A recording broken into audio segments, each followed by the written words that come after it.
अस्सलामुअलैकुम सफ़ी न्यूज़ में खुश आमदेद। भाई लोग, सऊदी अरब की तारीख में एक और अहम तब्दीली कर दी गई है। यहाँ पर आप ख़बर देख सकते हैं, शाह सलमान ने हुक्म जारी करते हुए कहा है कि अब हर साल सऊदी अरब में 22 फरवरी को हुकूमत की जानिब से सरकारी छुट्टी होगी। और यहाँ पर 22 फरवरी को जो छुट्टी का इन्होंने ऐलान किया है, यानी एक किस्म की इनका नेशनल डे बनाया जाएगा। जैसे नेशनल डे होता है वैसे इन्होंने यहाँ पर नाम दिया है कि पाउंडिंग डे मनाया जाएगा।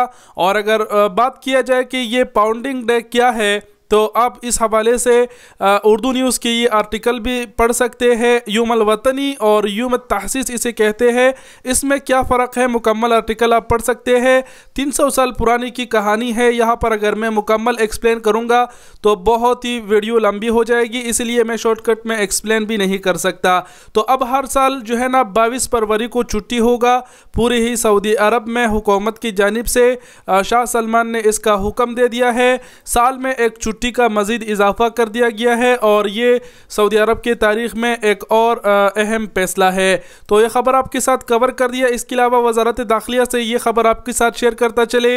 वज़ारत दाखिला ने यहाँ पर याद दहानी कराई है और कहा है कि जो भी शख्स कोरोना करंतना की खिलाफ वर्जी करेगा तो उसे 2 लाख रियाल तक जुर्माना हो सकता है। और अगर खिलाफ वर्जी करने वाला गैर मुल्की हो तो मुल्क बदरी के बाद उसे ब्लैक लिस्ट भी किया जा सकता है। अब जितने लोग भी सऊदी अरब जा रहे हैं छुट्टी से, तो वो 5 दिन होटल में जो क्वारंटीना हो रहे हैं उसके खिलाफ वर्जी ना करे, बाहर ना निकला करे।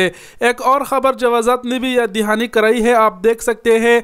जवाज़ात ने यहाँ पर उर्दू में ही ट्वीट किया है, इसके अलावा यहाँ पर अरबी में भी किया है। मुख्तलिफ ज़ुबानों में वो ये ट्वीट कर रहे हैं बार बार और याद दहानी दिला रहे हैं कि 1 फरवरी से जो बूस्टर डोज का कानून है उस पर भी अमल दरामद शुरू होने जा रहा है। और 18 बरस से ज़ायद जितने भी उम्र के अफराद हैं 1 फरवरी से अगर उनका दूसरा खुराक कोरोना वैक्सीन का हासिल किए हुए 8 माह पूरे हो रहे हैं तो उनको चाहिए कि वो बूस्टर डोज हासिल करे, नहीं तो उनका जो मोहसिन है वो तवक्कुलनामे में दिखना बंद हो जाएगा। और फिर आप सब जानते हैं कि वो किसी मॉल सऊदी अरब में किसी भी जगह फिर नहीं जा सकेगा।